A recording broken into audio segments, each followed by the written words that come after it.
Hey, what's up, everyone? It's your girl, Dr. Karwanna D. How's everybody doing? I know we just had our live on Friday, but today is going to be a very special bonus day.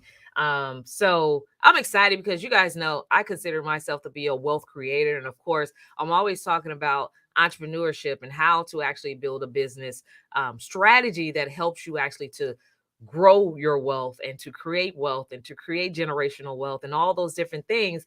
And one of the things that I hone in on about is once you make the money, what do you do with it? Like how to put some tax advantage strategies in place to actually continue to keep the money that you're working really hard to make, but also how do you maximize and multiply on that money? So today we're gonna, take you behind the scenes and share some tips on what you can do to actually make your money make more money for you, and some of the other tax strategies that most people are not willing to share. So today we have some special guests, Rod and Jen Spratley, who are here with us today that's going to share with you about their expertise on making money multiply in just a single strategy. So for those of you who are creating wealth, or you're on the journey to creating wealth, or maybe you're an investor and you're looking for ways to create wealth, or you want to just learn how to keep more money in your pocket, we have a very special prize for you today. We're going to go behind the scenes and share some insights on how you can do that. So I want to bring to the stage, of course,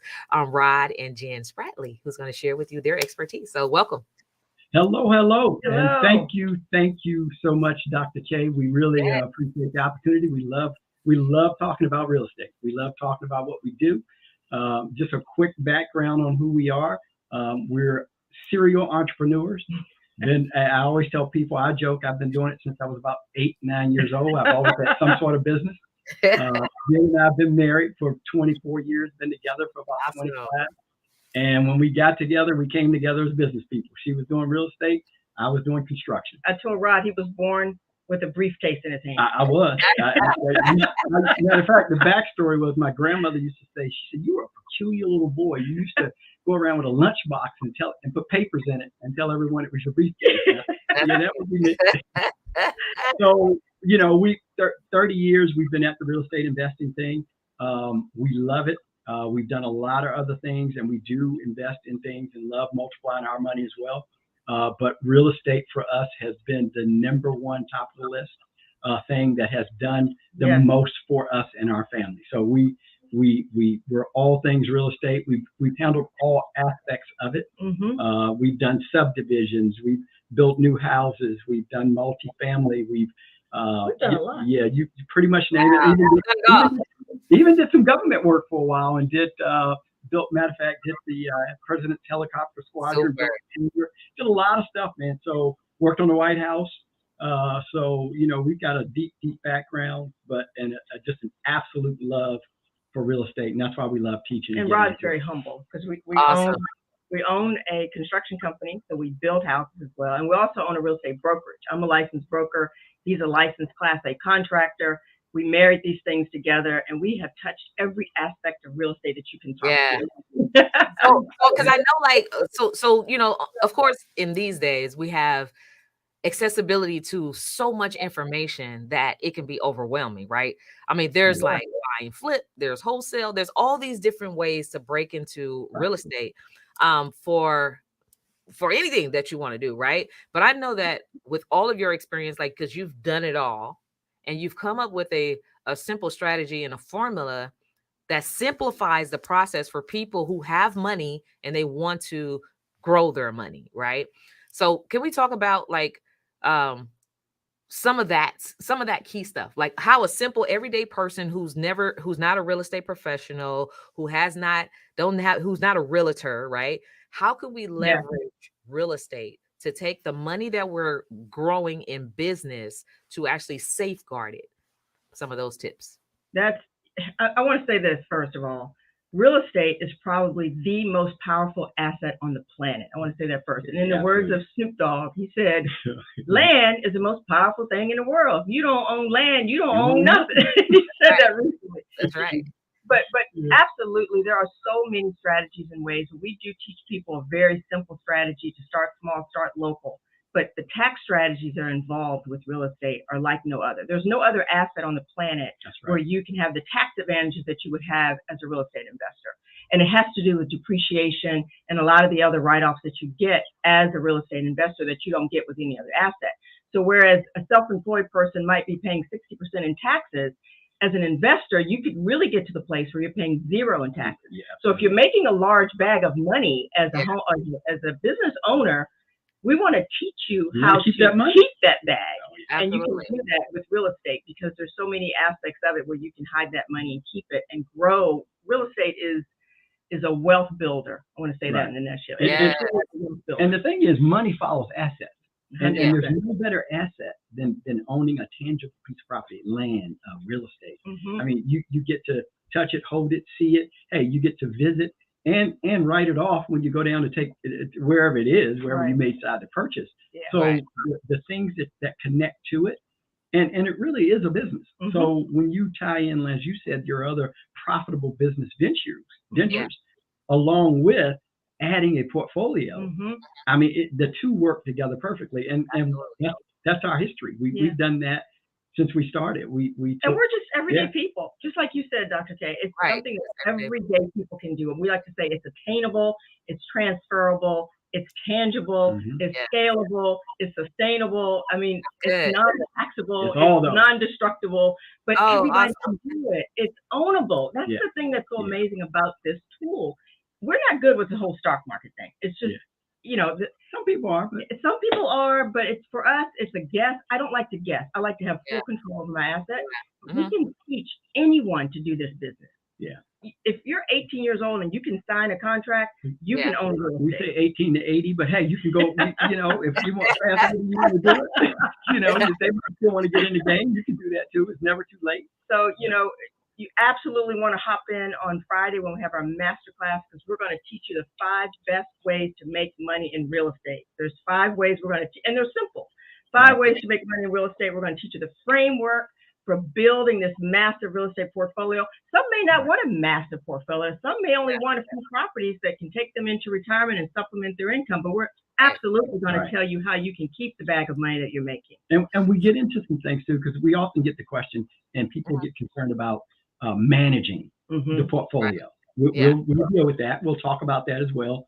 And because a lot of times, things that have been said about a particular industry, and like our case, investing in real estate, you'll hear a lot of little negative comments. But look, we can dispel those myths. Okay. So here's the thing. A lot of times, people think like, because I used to think the same thing, like investing in real estate, and you have a whole concept in your mind that's completely different from reality, right? And so like for me, now that I'm on the other side of money, that's what I call it, on the other side of money, right? So one of the things that entrepreneurs, especially small business entrepreneurs who are just coming up in the business and they're growing their business, and maybe for the first time they're making multiple 6 figures, right? So when you go from having a tax refund, right? For me, one of the things that made me think I need some tax strategies in place is when I went from being able to have refunds back to being having, making millions of dollars, and now I'm owing hundreds of thousands of dollars in taxes. Like, how do you do that? Like, what happens, right?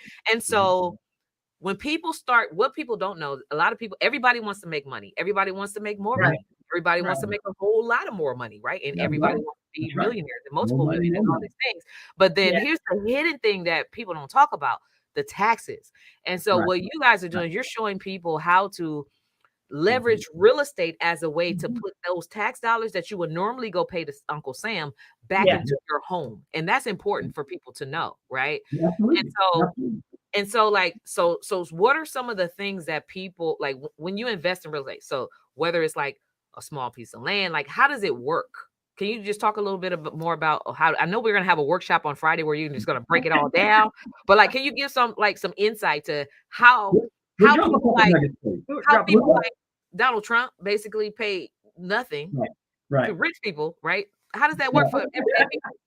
Well, you know what, and you hit on a lot of stuff there. There's a lot and unpacking that we do, but the nuts and bolts of it are, Jen mentioned it. real estate is one of the only things. There's other things that you can get passive income from, but real estate is one of the only things that offers you the depreciation. There's other things that you can buy as business owners that will depreciate, but real estate is like the holy grail. Okay. And when you talk about Donald Trump and everybody saw the videos, he wrote off $916 million in taxes, and people say, well, he didn't pay any taxes, and folks were all upset. Don't hate the player. You got to get mad at the game. Look, you got to get in the game, right? Get in the game if you want to get mad. The thing was, what he did is legally allowed. And here's what we often tell people: the tax code is roughly, and we're not tax accountants, but you got to learn what you need to know. Roughly 1,600 pages, and really only less than 3 or 4% of it is geared around some sort of penalty. The vast majority of the rest of the tax code is telling you what you can legitimately do to get a write-off, and it's written for business owners. So, most of the folks that follow you and us, they're business owners. And a lot of times business owners just don't know. The information's been kind of, not necessarily readily available. So you do have to go out and seek it out. That's what we've done over the years. And we've laid out, look, we've had many years that we paid zero. Now, so cool. Now, it's a cool thing. Now, Jen, I tell you, I get absolutely I'm obsessed with it. Okay. Because I'm like, I like to know that money's handled well. And if money's not being handled well by a government, a business, or any other organization, then you don't want to put anything in it. And unfortunately, our debt, national debt is soaring. We've got a lot of other things going on. So you got to learn how to manage and keep your money.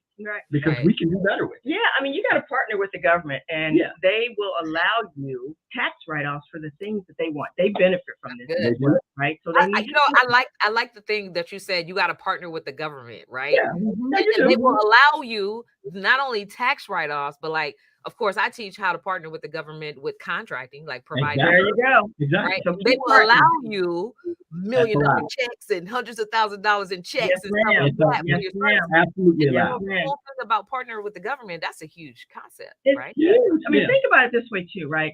How many assets can you own that you can depreciate over a 27.5-year period? Because that's what you're allowed with residential real estate. With commercial real estate, it's 30-some years of depreciation that you're allowed. 39 years of depreciation that you take every year. You take a piece of it every year. But then there's something called bonus depreciation, which is super cool because it really pushes things forward and allows you to accelerate a lot of depreciation up front. And we can't go into all the details about it, but this is stuff that Donald Trump did. Imagine now he owns multiple, apartment buildings and hotels and all this. So we're talking billions of dollars that can be written off just from the depreciation strategy alone. But imagine this, you have an asset, right? It's appreciating in value every year. Now, over the years, you've seen a real estate appreciate. Yeah. Even since you were a little girl, you probably, if you go back to look at the house that you lived in when you were young, the house that I lived in was worth $17,000 back then. That was a long time ago. Yeah, that's what now that house is worth almost $1 million. So you can see the appreciation in value. Yeah. You get the appreciation, but the government allows you to depreciate it. So you can depreciate the asset, and get but it's appreciating in value. Come on, that's a win-win. Isn't that amazing? So I mean, that's crazy because you don't think about that because you don't think about it. I depreciate a house that's now worth $1 million and I bought it for $17,000, right? Yeah.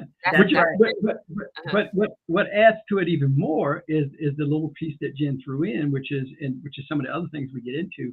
You actually get to depreciate, but you also get to still, as a business, you still get to write off any repairs, write off your expenses. When you got to travel to check on the property, all those things are legal, legitimate tax deductions while you're still getting the other two things. So I mean, so much. It's like, but wait, I have one other thing. We got to share this. So remember when I told you the property appreciates in value, right? Yeah. Well, guess who's paying down the debt on that property? You have a loan on it, right? Which you absolutely want to do because real estate is leverageable. You want to leverage that asset. I mean, you're getting a loan on using other people's money. So it's appreciating in value. The loan is being paid down by who? The tenant. You're not paying off that loan. The tenant is paying off that loan. So in between there is something called equity. Yeah. You're making me go into the class right now, Dr.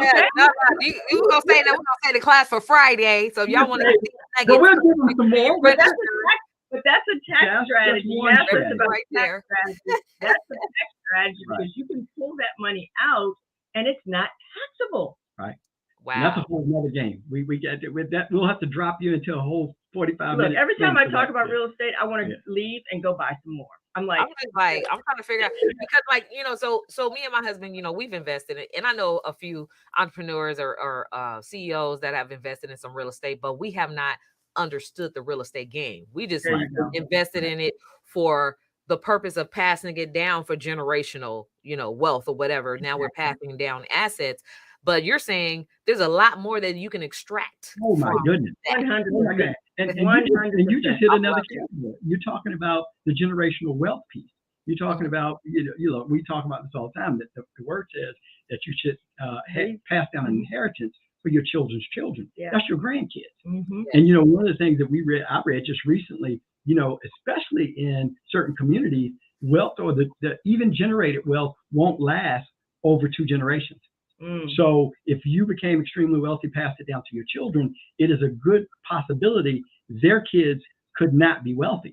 And that's a tragedy to me. Mm-hmm. And because, growing up the way that I did with being kind of poverty here and being down here, it's an important thing to figure out a way to build a legacy plan. Right. And wealth generation through real estate, Yes. you get to benefit and you still get to pass it on like the Rockefellers. Mm-hmm. Okay, Yeah, you get to put that thing and go 10, 20, 30 generations and still have the wealth, and you 100%. benefited the entire time you were here 100%. off of it, and you still left 100%. And again, it's so attainable. uh-huh. And You you know? all, like, I know you specialize in that, like that knowledge of expertise, that area of expertise. Like, how do you really will it over to where they're not How do you fumbling? pass it? Yeah. They're not fumbling like the fortunes, like we have a whole piece that we go through that kind of literally covers each one of these and breaks it down into steps, and to include how to get the people you need to assist you in putting it in place. Mm-hmm. Because one of the things that we found early on when we started, it was hard for us to go find people. Mm-hmm. Now things have changed some now, and it's a little easier because of the age of the internet and the whole social media piece that's available now. You can meet people and not even be where they are. Mm-hmm. Right. But when we started, we didn't really have that, and a lot of times we would look for people to give us, these nuggets. Mm-hmm. We would search out. We would go. I mean, I can't tell you how many. We wish we had us when we were young. We went to more seminars, because back then it was a seminar. I mean, yeah. Carlton Sheets, we've been everywhere. Auctions. But we had no place that put it all in one spot, like what we've taken with what we've got and condensed into. This will give you the whole layout to show you how to do it. This is so awesome. I love it. I love it. Right now, don't you? It makes me want to think about, like, what do I need to buy next? Like, you know what I'm saying? So when it comes to real estate, I know there's all different types of real estate. Of course, there's commercial real estate, there's land, there's all different types of houses. There's like single family, there's multifamily, there's duplexes, quadplexes. Like, is there a better starting place, or is there a place where people who are making a certain amount should do first, or should go first? I think so. I mean, and you're right. Certain amount, maybe if somebody has multiple millions of dollars, they may want to do something. It depends on the person. Take a bigger leap than we teach. But going back to that person that is an everyday person, right? That may not have millions of dollars. Our advice is always to start small and start local. Because literally we teach you the stack strategy. Right. You can start small and make a plan that every year you're going to add to that portfolio. And I'm telling you, over a very, very short period of time, you're going to see all of these different aspects of real estate just sort of compound and blow up. So, and even if you are making multiple millions of dollars, you still want to understand the business. Going back to your comment earlier about, we bought it, but we really don't get it. We don't understand it. So you might want to start small enough to where you can see the whole cycle of the transaction, understand the assets and the benefits of ownership of real estate, and then you can massively scale it as fast as you want to. Start small, start local, even manage it yourself. A lot of people say, I don't want to manage it. I don't want to work with toilets and whatever. You need to understand this asset and not have somebody else manage your asset and come to you and say, we can't do this and that. You can say, no, I've done that. I know how this is done. Right. So you have to have that education. If you're going to handle this asset, which could be an extremely powerful one, you have to have the education in order to manage that and grow that portfolio. Start small, local, get you a good tenant. We teach people how to find a good tenant. Don't just put anybody in your place, right? Right. Find a good tenant and learn how to manage the property. Management of real estate is critical. You buy an asset, you put somebody in it, you turn it over to somebody to manage it, and they're not a good manager. You wouldn't even know if they're a good manager, not because you've never done it. And the reality is many people that are hired to do property management by property management companies don't own property. Oh, that's so true. They don't own real estate. So they were hired on, and they hired them at a fairly low wage to come in and take care of your $1 million piece of property. That's right. That's right. So true. What we do, and one of the things that we understood early on was, and the other thing, I got to deal with this toilet thing. We hear more comments about a toilet. You want a toilet keep you away from $1 million. We have never had anybody call us about a toilet. No, maybe one. No, we hear it all the time. People seem to like to throw out, someone called me about fixing the toilet. Look, I will not let a toilet stop me from $1 million. If you let a toilet stop you from $1 million, multiple millions. Absolutely not.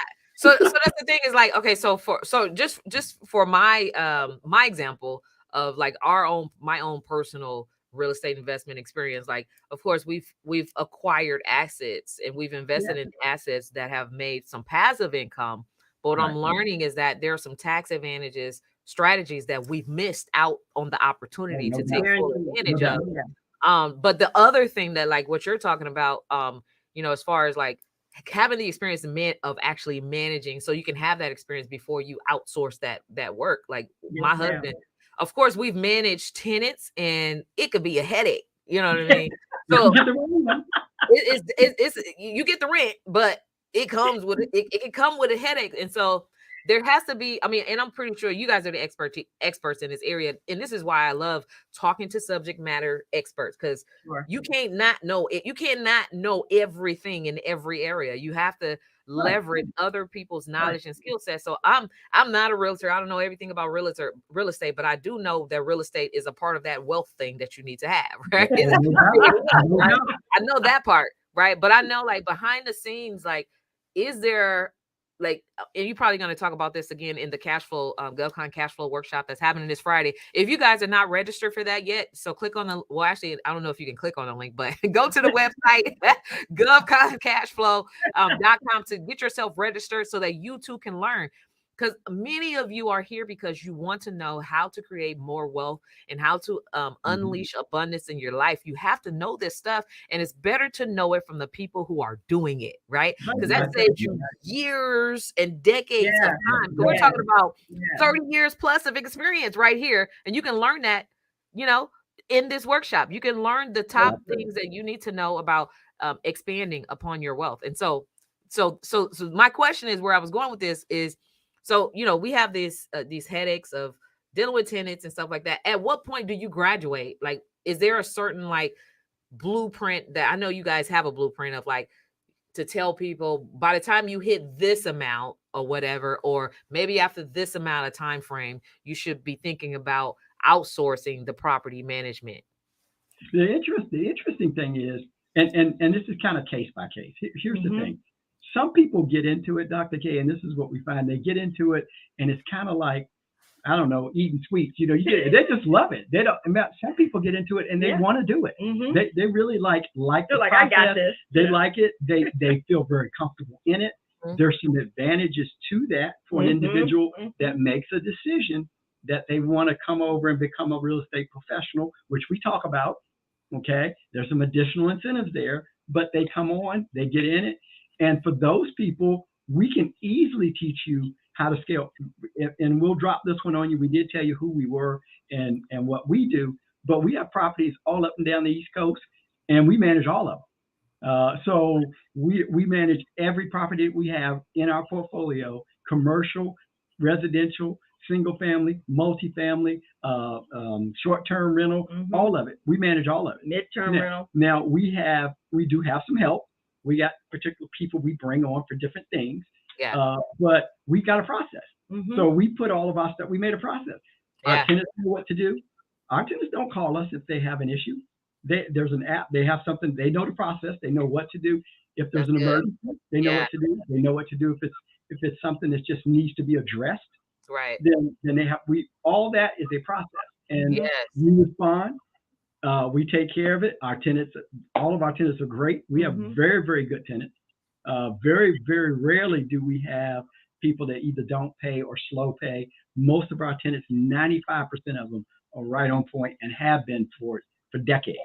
And that has to do with the screening process, and that comes with our property management model that we teach. There is a strategy to doing it, and we've seen people fail with that strategy, and they constantly have nightmares. They're constantly having problems with their tenants. You could probably count on one hand the number of times we've had a problem tenant in all the years that we've been real estate investors. But to answer your question, it's sort of, like you said, case by case. Case by case. You might say, okay, I did one property, I'm good, I'm ready to turn this thing over, okay? Or you might say, you know what, I actually want to start a property management company and then become a real estate professional, which brings you all kinds of other benefits. Yeah. So amazing. Now, one caveat to that, because there is a difference. As a owner, you and your husband as property owners, you have the right to manage your own property. There's no requirement that says, there's no law written that says you have to have a property manager, because you happen to own that asset. Yeah. And if it's your asset, you're very capable of managing it yourself as long as you do it properly. That's why you get the benefit. For others, they'll say, I really just don't want to manage it. And we deal with that. We can show you how to get a good property manager. There's a process for that. Okay, because you can't just get any property manager. That's right. So that's so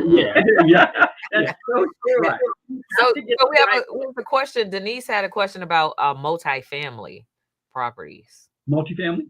I don't know. It says, do you do multifamily, or does your expertise include, or the workshop? Maybe you're going to talk about multifamily. We do. We hit the range, and we own multifamily. And multifamily is great. It depends on where you buy. We had a multifamily building in a whole other state that we managed from here. Yeah, Montgomery, Alabama. Actually. Yeah. Wow. So we do multifamily. And it depends on her. She didn't elaborate on her question, but yes, to answer her question, yes, we do. Yep. I'd like to know at some point, maybe she can share to what level she wants to own multifamily. Some people do syndication where they jump in with other people and own a piece of multifamily. Some want to buy it themselves, manage it themselves, or they may want to turn it over. Right. Absolutely. You can make a ton of money in multifamily. You can make a ton of money in single family. Listen, you've seen these big banks, these big hedge funds, they're going around the nation. They're scooping up single family houses. Follow the money. Yep. It's not all in multifamily. Although multifamily, you got your one roof and all the people under it, and so you got one asset with multiple people and multiple doors. But don't sleep on single family. They're going around scooping up all kinds of single family property. And anytime large hedge funds do anything, you better pay attention. Right. And they've been doing it for years now. We often list property here, and we get offers from hedge funds. Yeah. We get offers. They'll just send an offer. We'll give you X amount of dollars. We'll close in a week, blah, blah, blah, blah, blah. And they just send it. No real estate agent, no anybody else. They just send offers out, and they're closing, buying property. And you got to be careful too, when you do go multifamily, try not to go too luxury or too elaborate. You got to remember, when the market shifts and does what it does, people are going to downsize, and guess where they're going to go? They're going to go to the affordable houses. Yeah. They'll probably leave the luxury apartment buildings and go to more affordable apartment buildings. So if you're going to do multifamily, make not low income affordable. Right. Just affordable with a majority.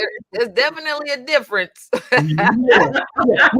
talking he say not low income affordable housing, but affordable housing. But there's money in that. There's money, and we've done that also. It is. So It's funny that you like the reason why I laughed about that is because like I live in the San Francisco Bay Area, and they have like all of these new development that comes up, and it says affordable housing. And me and my family, we're always like, affordable for who?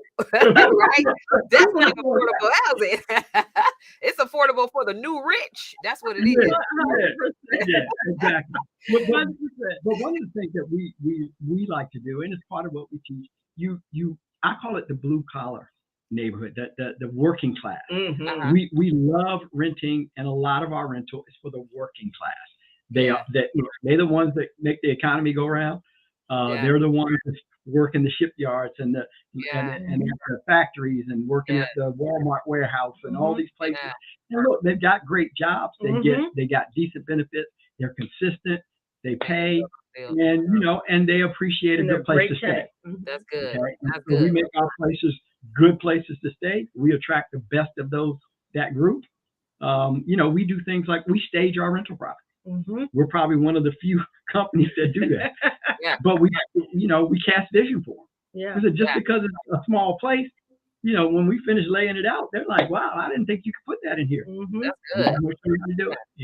It's so cool too. Real estate is one of the only assets where you can actually add value to it. Mhm. You can find a property that needs work, add Mhm. value to that property, and raise the value of the property. You can't do that with a piece of stock. You can't add value to it. To a stock, anything right? else.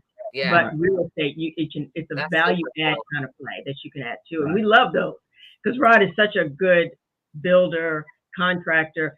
Some of the stuff we bought, most people probably wouldn't touch it, but when we're done with it, come on. We just we got an eye for it. I mean, That's our strategy. actually, Right. and I would probably call it a gift. Mhm. As an artist has a gift with a paintbrush, I have a gift with buildings. I mean, I Mhm. can look at buildings, doesn't matter what kind, commercial, residential, industrial. It could be a hospital. I've worked on Mhm. those too. It doesn't matter what kind of building. I can look at it and I can just see things in it. Yeah. And we That's use good. it. And That's then when good. he's done, I stage it and decorate it, and it's off the market just like that. So there's buy and sell, buy and hold, there's invest for rental property. There's all these different strategies. What are some of the things that like the top things that we're going to talk about at the workshop that you guys are going to do a deep dive in? Well, like I said, we're going to teach you the 5 best ways to make money in real estate because people think there's only the one way, but there's really 5 ways, right? Mhm. We can, if you want, shows how much time we have and how much stomach people have or how much they can tolerate because we don't want to overwhelm people Yes. with this amazing aspect. But we're going to teach you the framework for building a portfolio. Mhm. So if you want just one piece of real estate, that's fine, but we'll teach you the framework for building a portfolio, and we'll teach you the 5 best ways to earn money, and we'll teach you some tax strategies as well. Now, we can go into the different types of, what word do I want to use? You just mentioned buy and hold, fix and flip, short-term rental. There's a BRRRR strategy, which is to buy it, renovate it, rent it, refinance it, and repeat. The BRRRR strategy, powerful. Mhm. We never like Okay. to sell. Yeah. We never like to sell our real estate because you don't have to, right? You can get the Yeah. money out of it. Most people say, "Oh, I want to sell it, I want to flip it and get the money out." Well, guess what? You can keep it and still get the money out of it, Tax right? free.